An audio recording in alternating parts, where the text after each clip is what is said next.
juta rupiah.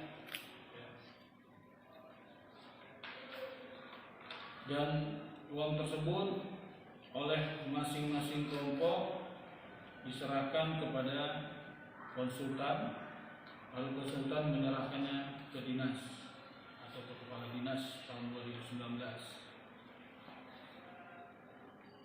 Bahwa kegiatan pemotongan atau 1.500.000 per unit rumah dikali 250 tersebut itu bertentangan dengan peraturan Menteri Sosial nomor 20 tahun 2019 dalam pasal 18 dan pasal 19, dan juga bertentangan dengan peraturan Wali Kota Suku Salam nomor 32 tahun 2019. Yang artinya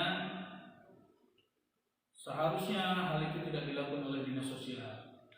Dan terhadap potensi kerugian negara dalam kasus ini kita sudah meminta perhitungan dari Inspektorat Kota Suku Salam, dan pada tanggal 2 atau seminggu yang lalu telah mengeluarkan hasil perhitungan kerugian negaranya sejumlah 325 juta rupiah. Adapun pihak-pihak yang sampai saat ini bisa dimintai pertanggungjawabkan atas perbuatannya, dan hari ini secara resmi kami tetapkan sebagai tersangka, yaitu pertama Saudara S, Kepala Dinas Sosial tahun 2019, dan juga DEP, seorang konsultan yang bersama-sama dengan S tersebut melakukan pengambilan atau yang menerima dana 1.500.000 per unit tadi. Adapun pasal yang kami sangkakan adalah pertama, pasal 2 ayat 1 Undang-Undang Republik Indonesia nomor 20 tahun 2001 tentang perubahan Undang-Undang nomor 31 tahun 1999 tentang pemberantasan tindak pidana korupsi, dan atau pasal 3 Undang-Undang Republik Indonesia nomor 20 tahun 2001 tentang perubahan Undang-Undang nomor 31 tahun 1999 tentang pemberantasan tindak pidana korupsi, junto pasal 55 ayat 1 ke 1 KUH pidana. Jadi itu lebih kurang yang dapat kami sampaikan.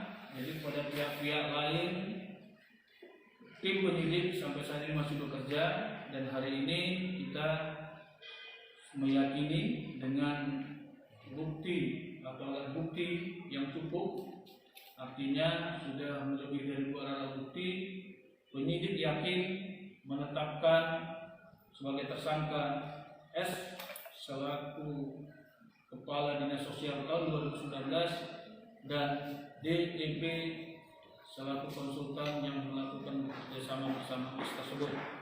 Mungkin ini yang dapat kami sampaikan. Kami persilakan bila ada rekan-rekan media ingin bertanya, kami kasih kesempatan 2 sesi. Terima kasih. Berarti ada 2 tersangka ya? Ya, hari ini kami tetapkan 2 tersangka. Dalam kasus ini berapa saksi yang diperiksa? Dalam perkara atau kasus ini telah diperiksa lebih kurang 31 saksi. Dari kelompok masyarakat dan pejabat ya? Apa ya? Dinas. Dengan kualifikasi pertama dari kelompok penerima, dari dinas terkait, dan juga pihak-pihak yang dapat menjelaskan peristiwa-peristiwa dalam hal pelaksanaan pembangunan atau rehab rumah tidak layak huni. Mungkin secara rinci Pak dapat dijelaskan apa saja temuan-temuan oleh pihak kejaksaan sehingga ini ditingkatkan menjadi status tersangka. Ya, jadi perlu kami sampaikan, ini awalnya kita sudah meningkatkan ke penyidikan itu dari bulan Mei. Bulan Mei kita sudah penyidikan, hanya saja pada saat itu sampai hari ini ya, jadi dari bulan 5 itu kita belum penetapan tersangka, tapi penyidikannya sudah berjalan. Hari ini kita penetapan tersangka. Apa yang menjadi meyakini tentunya kita mengacu 184 KUHP, artinya ada 5 alat bukti dan kita sudah minimal 2 alat bukti itu sudah kita penuhi, dari keterangan para saksi dan hasil perhitungan dari inspektorat bukti surat. Begitu juga dokumen-dokumen terkait yang sudah kita sita pada saat kita melakukan penggeledahan. Ya, kita sudah melakukan penggeledahan dan di situ kita banyak menemukan dokumen-dokumen terkait yang tentunya sangat mendukung dan sangat bukti kuat untuk kita gunakan sebagai alat bukti nanti di persidangan. Terus lanjutannya, apakah memungkinkan akan muncul tersangka-tersangka baru? Ya, tentunya seperti saya sampaikan tadi, tim terus bekerja, ya, tim bekerja dalam hal ini tim penyidik.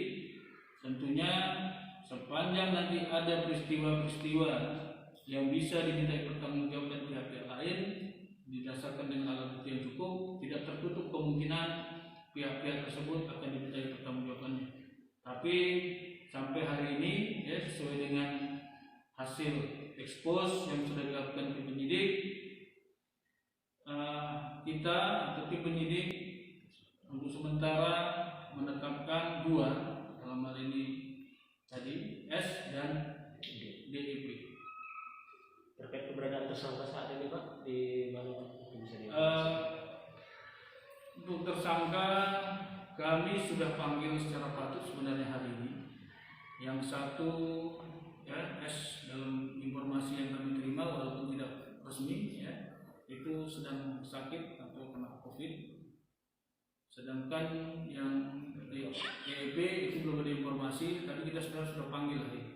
Tapi yang bersangkutan belum datang. Tapi setelah kita tetapkan hari ini tersangka, tentunya dalam waktu dekat kita akan memanggil yang bersangkutan agar kita segera perkara ini kita tingkatkan, kita limpahkan ke pengadilan. Jadi sebentar lagi akan melakukan penahanan Pak ya? Yang jelas kita melakukan pemanggilan terhadap para tersangka, itu yang pertama. Yang kedua, kita akan menuntaskan kasus ini terkait apakah akan dilakukan penahanan atau tidak. Ini kembali lagi ke tim penyidik, ya. Penyidik bisa menyimpulkan apakah perlu dilakukan penahanan atau tidak. Tapi sampai saat ini kita masih fokus terhadap penyelesaian kasus dan bagaimana kerugian negara itu dapat dikembalikan.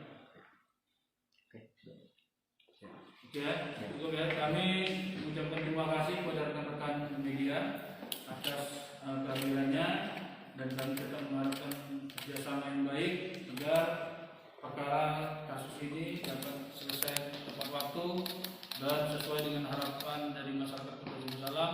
Kota Sumbersalam ini bisa benar-benar bersih, terhindar dari perbuatan-perbuatan yang dapat merugikan pembangunan Kota Sumbersalam.